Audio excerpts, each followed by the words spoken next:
As a kid, I was raised in a small fishing community on the eastern side of Canada, surrounded by the Gulf of St. Lawrence and the Boreal Forest.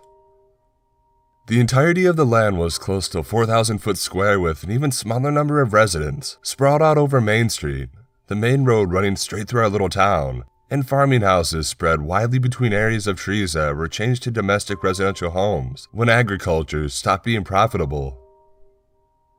In total, our community is surrounded by a vast expanse of ocean and a seemingly endless barrage of trees that spread over 55% of Canada's entire country.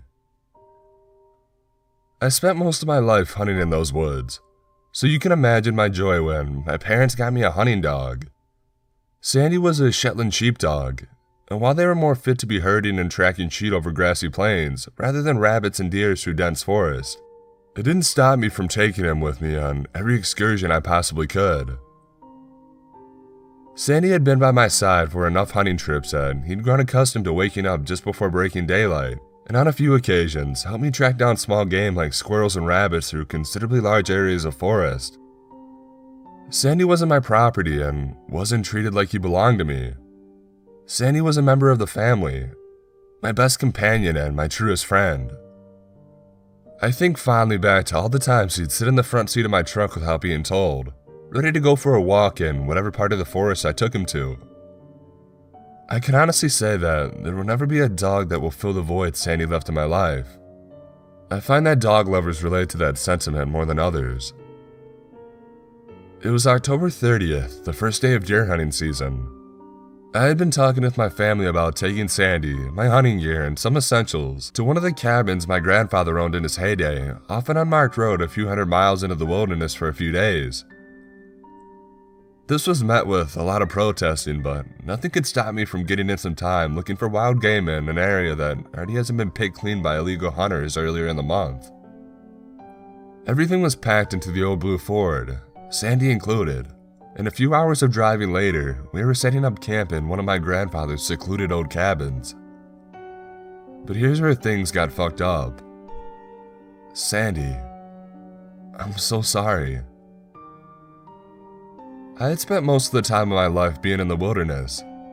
There were only a handful of times that things had gotten weird for me, but usually everything can be explained with scientific reason. That's why I brushed off Sandy's weirdness on the first few nights, chalking it up to the nervousness of a dog that's capable of hearing the far-off noises of various coyotes, wolves, bears, and moose. This was untouched territory, of course. There had to be plenty of time for wildlife to set up camp here too. The first night was fairly normal. I had set up Sandy's bed in the corner of the living room next to the TV that looked like it came out of the early 90s. I figured I'd give Sandy the option to have someplace to lay down for a while, despite the fact that he had slept curled up with me 9 times out of 10. Close to 10 o'clock at night, Sandy looked straight at the wooden door and whined. I figured he needed to pee and I opened the door to let him out, not worried about having my best friend stray too far away from me. Instead, he sat just inside the door, looking out at the edge of the forest beyond the path. I too stood and looked for a few minutes before deciding he had just heard an errant critter close to the cabin. The rest of the night was fairly normal, and Sandy slept with me fine. The second night, I chalked the weirdness up to Sandy's stress. Earlier in the day, we had been walking a few miles through the woods beyond the house, and I thought I heard the sound of twigs cracking under something heavy. I hope it wasn't a moose, because my shotgun wouldn't have stood a chance. But something changed in Sandy that I didn't pay close attention to at the time. He hunched himself on his hind legs, his front pressed close to the ground. His mouth pulled up over his teeth and he growled toward nothingness. I figured we'd try hunting again later. If for whatever it was had left, he should be feeling up to it. But once we were inside, he didn't want to move. Even when I tried to get him to go outside and do his business, he just sat at the door and cried, wailing at me to let him know he didn't want to go out there. And I didn't pressure him. If he peed on the floor, so be it. Sandy never acted up before, and I could excuse an accident or two, if he really didn't want to be out there. It must have been a bear, I thought, before locking the door and calling it a night. The third night is where things went to hell and I still don't fully understand what happened. Sandy didn't eat all day. I managed to shoot a rabbit in the early morning, when Sandy decided he didn't want to be outside any longer than he had to and he retired inside for the day. I cooked it up, threw a little gravy on it, and I gave it to the dog. I didn't do this all the time, but I figured now was a special occasion, and maybe a treat would put him in a better mood for another walk the next day. But Sandy didn't touch it. He didn't so much as sniff it. Instead, he sat by the side of my couch, watching the doorway intently. I tucked him under one of my arms and he laid his head on my lap. I still locked on the door. Close to 3 hours of watching grainy VHS tapes on an outdated television set, Sandy started crying, hugging himself close to my body. This is where my judgment took me down the wrong path for the first time of many. It must sound silly, being my dog's protector rather than my dog being mine, but this was my family. I figured if there was something out there that was scaring Sandy so bad, then it was my job to do something about it. I loaded my 410, I opened the door, and I stood in the doorway and I waited. I must have waited at least a half an hour, staring into nothing. There was barely any sound, save for the faint buzz of insects and leaves rustling in the cold autumn wind. Moose aren't elegant creatures, and if it were a moose, I would have heard it coming. Around the 40-minute mark, Sandy took off like a shot into the darkness of the trees beyond the path, barking wildly. I started to get worried, despite my knowledge that my dog isn't entirely helpless in the wilderness. There were still bigger animals that would have liked to take a bite out of him if there wasn't a lot of food for the winter. I heard Sandy's bark fade away in the distance and then stop altogether. I waited hours standing in the doorway with my shotgun cocked and ready to put down whatever it was that was waiting in the woods. I waited hours for Sandy to come back to the house. I waited until the sun was crackling through the trees, and then I waited until that night, sitting on my porch step, feigning off sleep deprivation to see my dog come back. Sandy did come back, but not for another 3 days. Fog had rolled in at that point and it was getting darker, the night painting the sky a navy blue. Tracking over the last few days had proved futile, and I started to get worried that I'd need to leave and find more provisions to last me the next few nights. I couldn't leave Sandy up here, lost in the woods, cold and probably hungry. The thought that he might be waiting out there for me to find him and bring him back home was distressing enough. I was packing the bag that hung around the coat rack next to the door with what I need for the next day's trip. I figured tomorrow would be the last day before I go into town and see if my father could help me find Sandy. He was a retired, graying man, but I was sure if I brought up Sandy's name, he'd be more than willing to help me search for him. Thankfully, Sandy came back before I'd even finished that train of thought.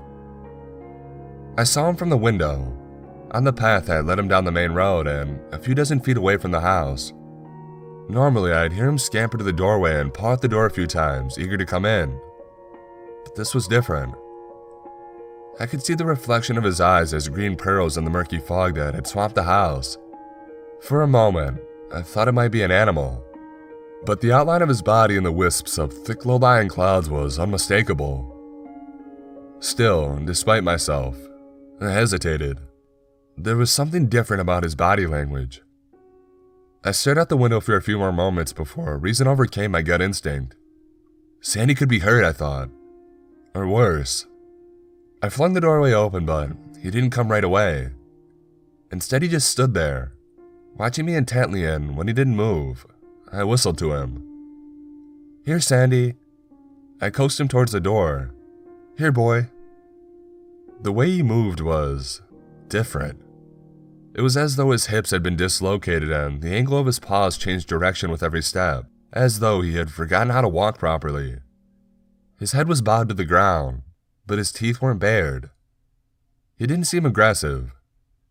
The only way I could describe the way he looked at me was sheepish, like he had gotten into something he wasn't supposed to and I yelled at him for it. I thought he might have hurt himself hopping up onto the elevated step if he dislocated his hips, but he did just fine. His back half swung a little. Oddly enough, his paws almost folded underneath himself. But he didn't go sprawling. He sat on the step and didn't take his look off me. It wasn't until I had moved from the doorway completely, opened the door wide and waited for him to walk in, that he moved, straight to his bed. He didn't stop at my hand and sniff at me.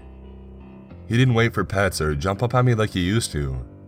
It went straight to his bed, where he sat and watched me for quite some time afterwards. I returned to the movie at hand. I called to him a few times, but he didn't respond. His ears didn't so much as raise to the sound of his voice, or to the pat of my hand on the worn-out couch beside me.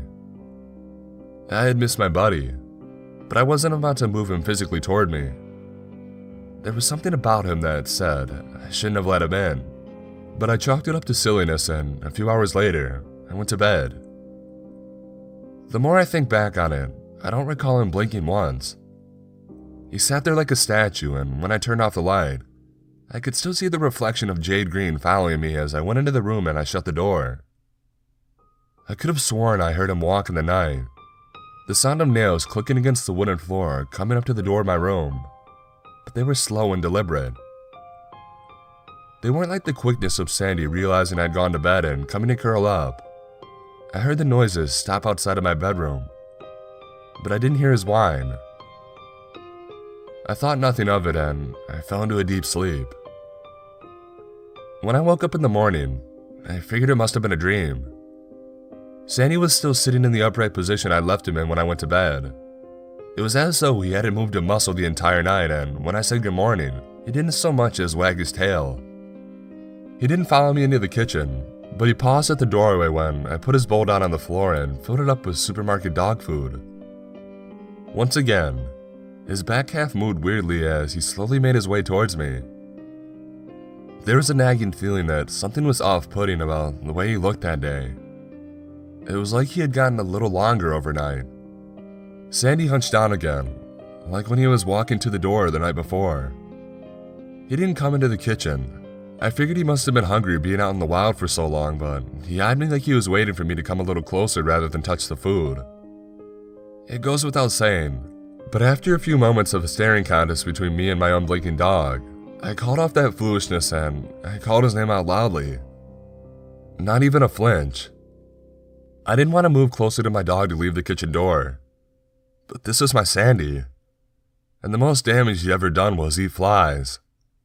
Sure enough, as I passed him, he turned and his body swayed unnaturally, but he didn't move towards me. When I left that day, I couldn't find anything.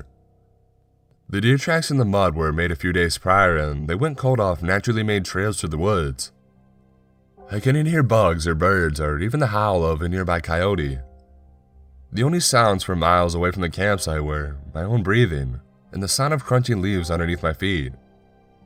When the sun started to set, I started making my way back, but I should have just packed my shit and left.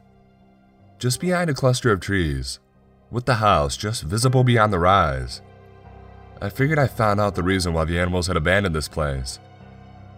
Generally, when there are mass animal deaths, that usually means that something is wrong in the area of the slaughter, and wildlife are usually smart enough to get the hell out of Dodge. Even cats are bred instinctively to not like drinking from water that is close to where their food is, because if you saw a dead animal close to a stream, you'd figure the stream was tainted and find another water source. Hundreds of squirrels were disemboweled and strewn across the grass in an almost perfect circle. Most of them were skinned alive, but when I turned to heave up all the contents in my stomach, there were a few dozen that were inside out. I couldn't help but vomit repeatedly as I tried my best to walk around the circle of tiny organs and mashed up bodies. Not just over the sight, but because the smell wasn't godly. I don't know how long they'd been out there, but if I'd have stumbled across this sooner, I'd have left with Sandy in tow immediately after. Gradually, the bodies stopped and dart off into a random dead squirrel here and there. The biggest thing I managed to find, just a few feet off the unholy feeding ground, was a deer. It looked as though something had decided to skin it alive from hide to neck, and drape some of its skin over a branch like someone was tanning the hide. I don't know how long it had been there, but it smelled like it had been dead for quite some time, despite the fact that there wasn't a single fly. The head had been cut clean off, just above the shoulders, and when I realized the organs had been removed, I moved from a walking pace through the forest to a jog. Thankfully, the cabin wasn't too far off. I heaved one final time, wiped my mouth off on the back of my sleeve, and looked up at the house to see Sandy watching me from the window. I tried to reason with myself and tell myself that Sandy's odd behavior could have been trauma. I know it's stupid to think of now, but at the time, it was the only reasonable explanation I had to keep myself from going insane. The elongating body could have just been the loneliness getting to me. Sandy had realized there was something up with this place, and the second he noticed it, I should have taken this warning and taken off back into town.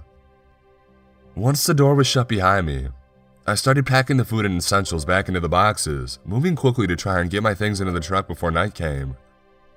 It'd be dangerous to try and maneuver my way through the trails at night, as the hills off Kelly's Mountain were steep, and in pitch darkness with my only companion being my headlights, it would have been easy to slide off a ravine and never be heard from again. I didn't want to stay one more night, but I had no choice. I had gotten back to the house just moments before the sun finally receded past the horizon, and we were bathed in a navy blue sky once again. I didn't pay attention to Sandy. He just sat at his bed and watched me pack. I figured no harm, no foul. I'd throw his stuff in the trunk in the morning and we'd be back in town before night the next day. Glancing at him just for a moment, it was a passing thought that he was looking a little longer today, and I went to bed. It was a hard time getting to sleep for the next few hours. It must have been close to 4 or 5 in the morning when I heard it. The sound of whistling. The same whistle I used to call my dog. I broke out into a cold sweat when I realized that whoever slaughtered those squirrels, hung the skin up, left what he didn't need, could have well broken into my house. The door to my room didn't make a sound as I opened it slowly, thankfully. I waited a moment listening to someone call my dog for a few more seconds before I dared poke my head out from the door frame to get a good look at whatever it was that could have hurt Sandy. The outside door was open, and all I saw was the back half of Sandy, too long and lanky, almost coiled around the back of the door. His front half was outside. Whatever it was that impersonated my dog, it was whistling slowly, calling for Sandy, when I could have sworn that it had hunched down to the ground again, and said, "Sandy," in the most ungodly voice I'd ever heard. I closed the door just as softly as I'd opened it. I don't know how long I waited with my back pressed up against the door. I knew I left my gun in the bag on the coat rack, and I know I didn't sleep. I waited until I saw the sun break over the horizon, and then I waited some more, until it must have been midday and I finally got the balls to open the door again and make a break for the truck. I wouldn't die in that place. Sandy was gone and the door was open. His food was untouched, but the fridge was open and all the meat was gone. I didn't bother packing his stuff. I just threw my bag over my shoulder and made my way to the fort as fast as I could and turned on the ignition. I can't describe the feeling that overcame me as I realized that I'd have to leave Sandy in this place. The thought that he could have been dead was never a thought in my mind. I don't think I could cope with the knowledge that whatever I allowed in my house, whatever disemboweled those animals, could have done the same to him. I made my way down the winding paths and roads as fast as I possibly could without veering off the cliffs.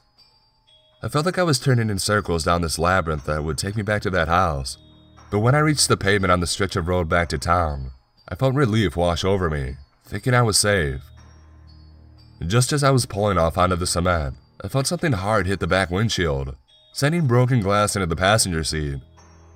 I only got a glimpse of the deer's decapitated head catching on the unbroken glass and tumbling into the back seat. I cried for most of the way home, hands clenching the steering wheel so hard my knuckles were white. I wish I could leave this off with a positive note. I wish I could tell you that I found Sandy at home waiting for me. I wish I could tell you that that was the end of it, a traumatizing experience in the woods that I'll get over with time. But last night, I found it hard to sleep. I kept replaying the entirety of the trip to Kelly Mountain in my head. I figured I wouldn't be sleeping for a while and I laid there, listening to the wind through my open window. I could have sworn I heard the whistle I used to call my dog with, coming from the forest edge. If you go on trips with your dog, I advise you that you don't let them out of your sight for too long. what comes back might not be your dog.